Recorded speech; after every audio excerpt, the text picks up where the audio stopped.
Sayadaw said that yogis, during the practice,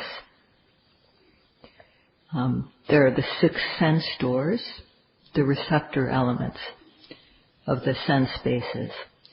And there are 6 kinds of objects that strike the 6 sense doors, that arise at the 6 sense doors. And because of that, seeing consciousness, hearing consciousness, smelling, tasting, and touching, thinking, 6 kinds of consciousness, plus their contact, due to the contact, the meeting of the consciousness and the object, and the feeling, pleasant, unpleasant, or neutral. These things are arising at the 6 sense doors. So when we happen to see a beautiful or interesting sight, it might be a man seeing a woman, or a woman happening to see a man, or perhaps we see a beautiful scene.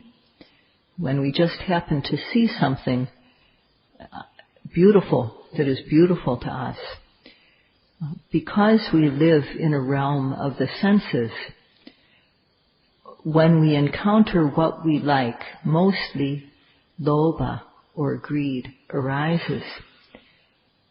Without the control of mindfulness, there will just be lobha, greed, occurring when we see something we like. If the object is unpleasant to us, something we dislike, then there will be dosa or anger.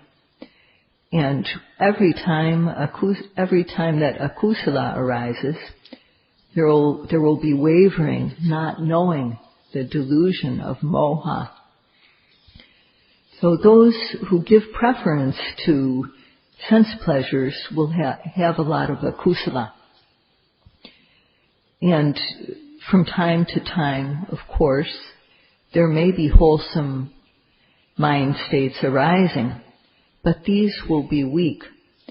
And of course, during sleep, there won't be any kusala, but during one's waking hours, whenever there's a delightful object or pleasing object, there will be greed. Whenever there is a dislikable object, there will be anger or dosa. So the Buddha said, papasamein ramati mano. That means that the mind delights in what is low and base. It delights in unwholesome things. And this is, we should accept what the Buddha said. This is true. So, for the most part, a pleasing object causes greed to arise. So, isn't it unusual or extraordinary that when one meditates, one might see something pleasing, but still have a wholesome mind? So why does a wholesome mind occur when we see something that normally causes? There are 6 kinds of objects that strike the sense bases. That which is seen, the visible object, that which is heard, the sound, the fragrance that is smelled, the flavor which is tasted, tangible objects, and mental objects such as imagination, thinking, and so on. Among the tangible objects, there are many, many kinds, of course including the touch between male and female. Among these 6 objects, the first 5 are what we like to experience, and they're called kama gunas. These bind us, and they bind us so much that we don't want to part from them. We don't want to separate from them. And for example, if a man and a woman like each other, they don't want to part. For a person who likes sound, when one experiences a sound, hears a sound that one likes, one won't want to be separated from the sound.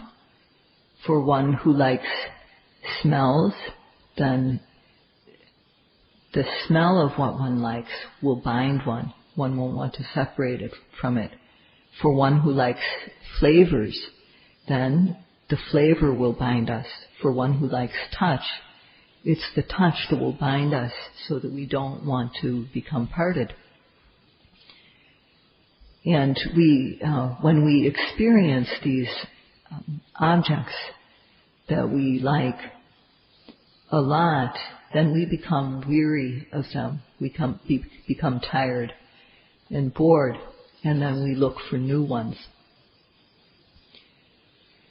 Mental objects also bind us, but they are not in the same category as these first five, the kama gunas, the kama sense pleasures. The first five, some of them are ones that we want, some we don't want, and some are neutral. So desirable, undesirable, and neutral.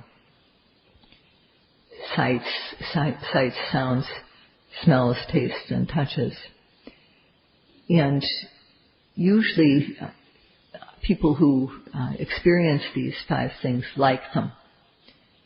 When we experience something we like, we enjoy it. And sometimes it might be a sight that we enjoy, or a sound, or a smell. Sometimes it might be a smell. Of course, could just be the ordinary fragrance of a flower, or it could be the smell of a person of the opposite sex. And then there's flavor. Of course, between men and women, we may consider that touch is what they experience as flavor. So a desirable object is called in Pali kama. And desire also is called kama. Desire for these sense objects is called kama tanha. And this is what happens mostly in the world of the senses.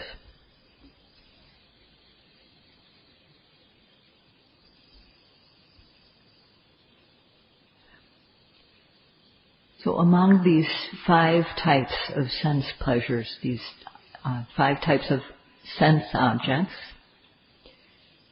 first of all, let's discuss a beautiful sight. This is called in Pali etaramana, something that looks good. So let's say that the yogi sees a beautiful sight.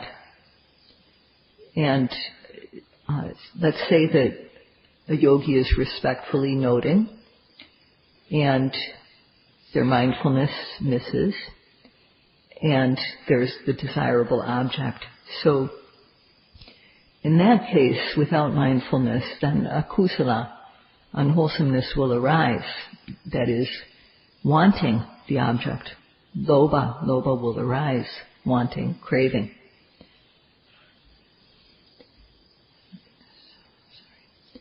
I forgot, I can't read what I wrote. So, in this regard, the question was asked, well, a beautiful sight, whether it's someone of the opposite sex or a beautiful view that we see, isn't this the cause for greed to arise? So instead of greed, why should kusala arise? Why should a wholesome mind arise on seeing that object? And the reason for raising this argument is that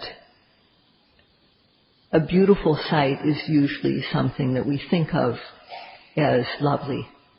Whether it's a person of the opposite sex or a view, it has this subhanimeta. So we think of it as beautiful or good to see. And this appearance of it as good is cause for greed. And also, we see the thing as a whole, and we take it in as a whole. And so these 2 points are reason for greed to arise. So why, when looking at a sight like this, should the mind be wholesome? It should be greedy and not wholesome.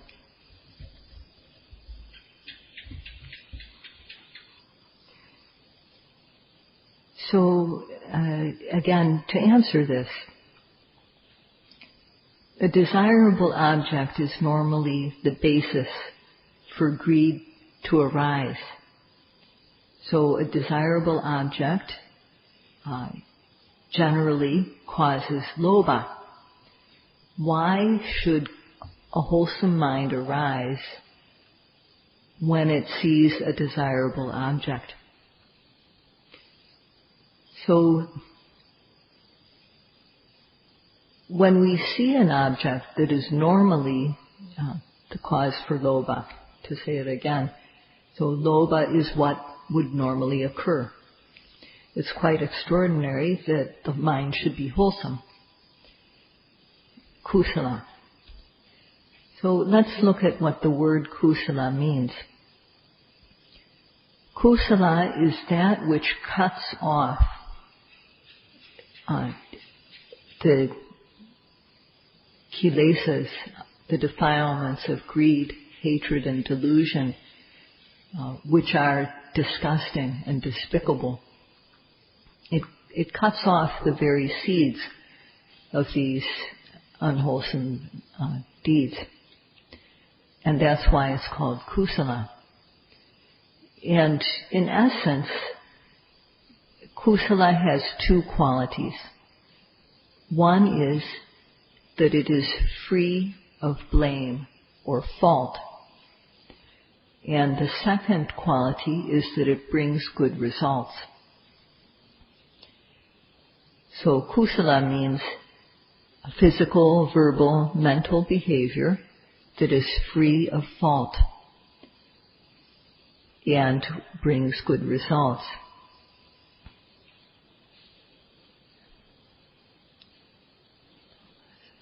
Now,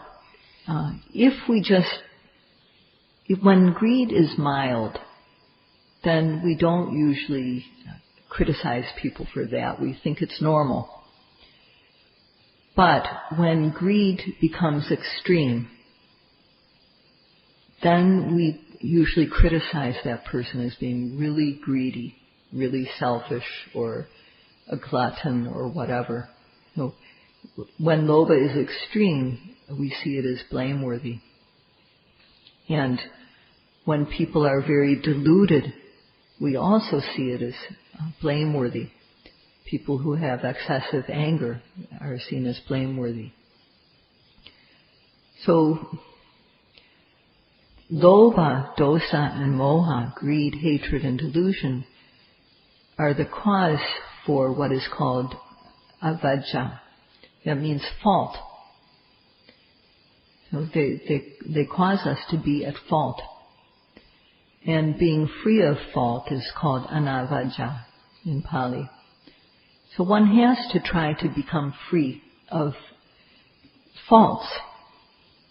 And if one does, if one can be free of fault in what one does, then one will get happiness and desirable results. And an analogy is like when we eat food.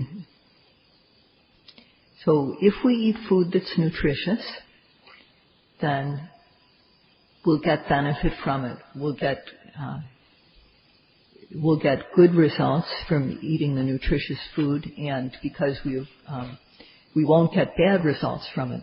So when we eat the proper food, there's no need to wish for good health. We can get good health just by eating the right food. So with doing kusala, the point is that if we're free of fault, the good result will come naturally.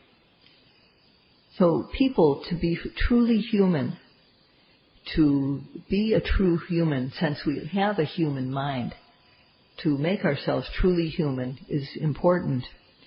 And to do that, we should have kusala. We should make ourselves free of fault.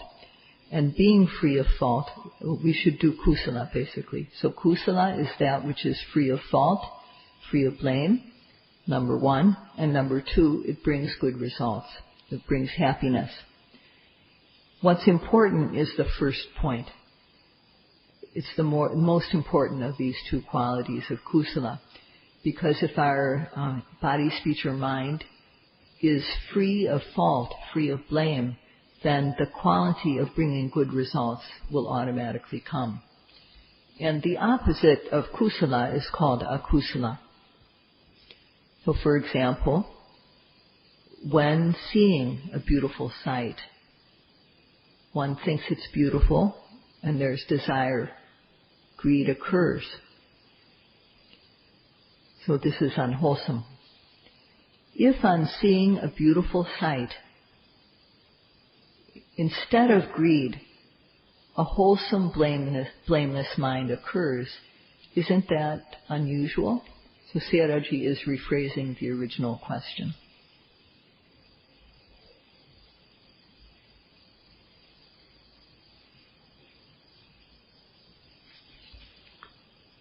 There are 4 reasons for a wholesome mind to occur in the face of a likable object. The first point is called Niyami Tawasena.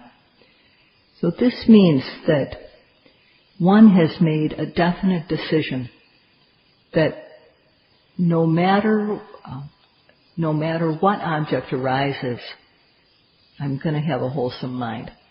That in advance one has made that type of decisiveness. So, this is, Sayadaw first said that we have the determination to generate a wholesome mind that is free of fault. So, for example, here we are practicing, and all of our waking hours, when one has determined that whatever object arises, I'm going to face it with a wholesome mind. According to one's decisiveness, according to this, having made this decision, the wholesome mind occurs. It's due to the power of this decision that one has made. Due to the power of this determination, the unwholesome mind doesn't occur. The wholesome mind occurs in the face of the likable object. And this is important for yogis. One should decide to have a wholesome mind towards whatever object arises. If one decides like this, then the wholesome mind will occur. And based on this decisiveness, the bhavana mind is what will occur most of the time. And when this clean mind is strong, then the mind becomes like a boomerang. If, in fact, it goes to being unwholesome, it'll come right back like a boomerang. It won't stay with anything unwholesome. It'll go right back to being wholesome again. And this is because of one's decisiveness to have a wholesome mind in regard to any object that arises. Because of this decisiveness, the bhavana mind will occur almost all the time.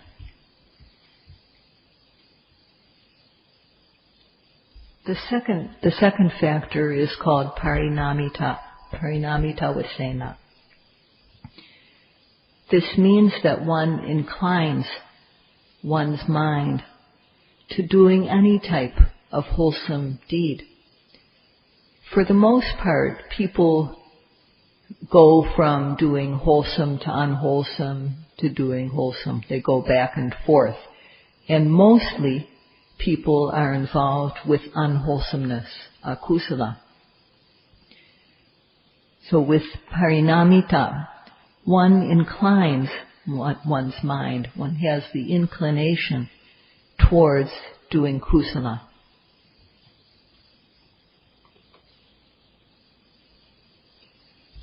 The third reason for kusala to arise is the Mudasara Sena.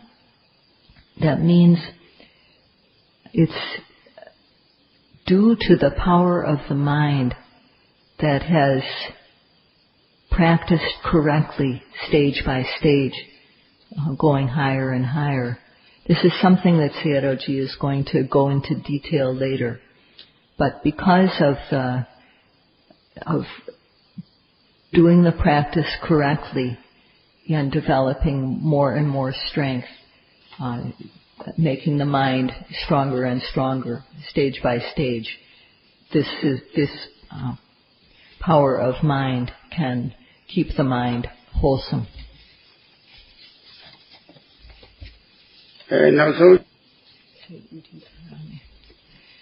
So the fourth factor for kusala arising is Tawasena.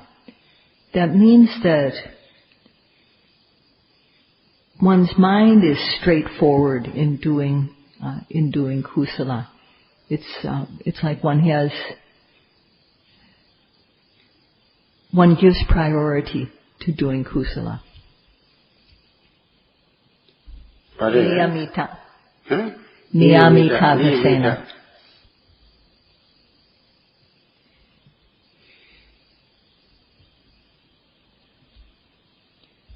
So Sayadaw will elaborate on these four reasons for kusala to arise.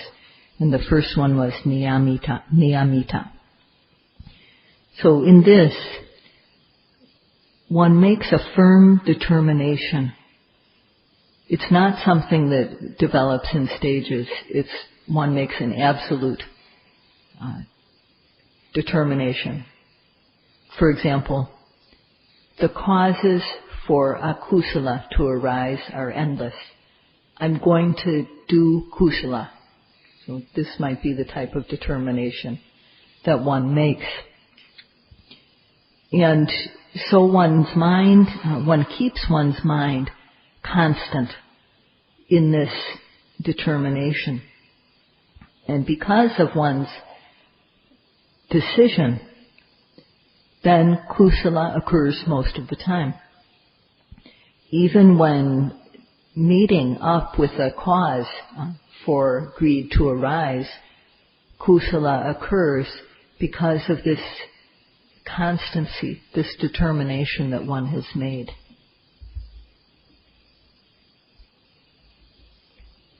The second cause for kusala to arise was Paṇḍitā Sayadaw. This is the power of the mind that is inclined to kusala.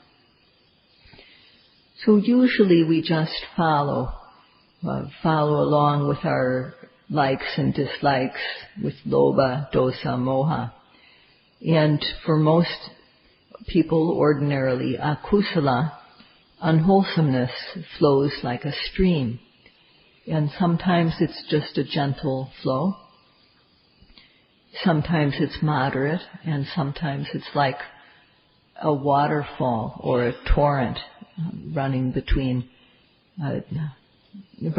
the mountain or something like that. So one who has this power, when akusala occurs, one pulls the mind back from it and puts it back into kusala. And when one gains a lot of practice in doing this, in bringing the mind back from akusala to kusala, then when one comes up with a cause, some type of object that would cause any type of unwholesome mind state, kusala is what will occur.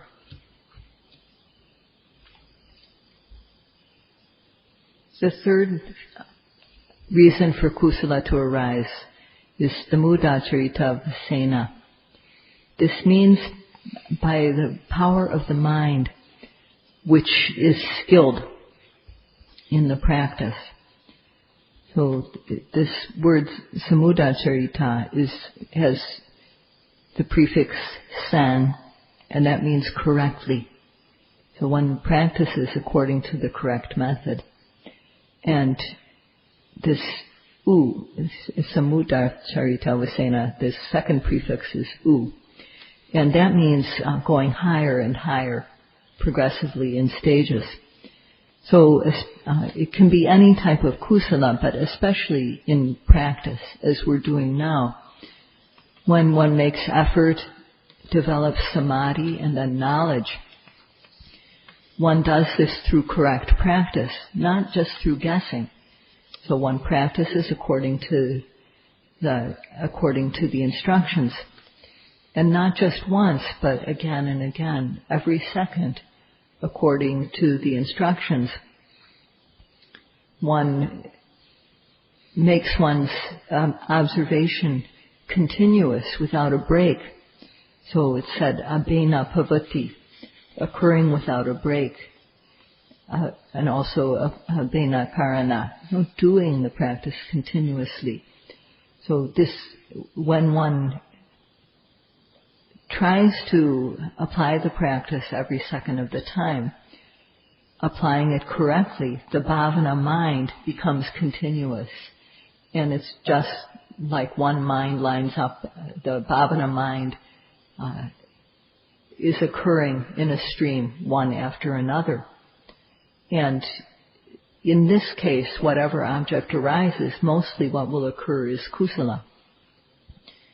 So the correct practice means that with every arising object, whether it's seeing, every hearing, smelling, tasting, touching, thinking, one applies wholehearted effort and precise aim to observe the object without a break. So when one can do this, this means one has gained skill in the practice. And having gained skill, one is sure to succeed. Sayadaw said, practice makes perfect. So due to this skilled mind that comes from applying the practice again and again, and kusala is what will occur. No. The fourth factor for kusala to arise is abhujita vasena. This means that one has made it a priority to do kusala. So doing kusala is like, how should I say, it's like a destination that one sets. One sees it as a desirable thing to do or to aim for. So when one has a destination in mind, then one just goes one step at a time in a normal way towards that destination. And this sort of heading oneself straight towards doing wholesome things is called abhujita. And this type of mental attitude, can happen naturally. And how it does is that if you're in a place where people do good deeds, and you can find a teacher, a good spiritual friend, then this is what we call a suitable place. Patirupa desa in Pali. So if one is in a suitable place, that's the first way that this heading oneself straight towards kusala can happen. One is in a place where people are doing kusala, and then there's a good spiritual friend, and one can associate with that good spiritual friend. One can come to rely on that friend. And one can learn about the practice from such a friend. And in the past, also, one may have done good deeds. So if these four factors, being in a place, a suitable place where people do good deeds, that's one. The second point is that you can find a good spiritual friend in that place. Third, you can hear about the Dhamma, you can hear about the practice. The fourth factor is that you've done good deeds in the past. So when these four are complete, this is called the wheel of success. And when one has these four factors in one's life, then for the most part people do kusala and they succeed. So it's like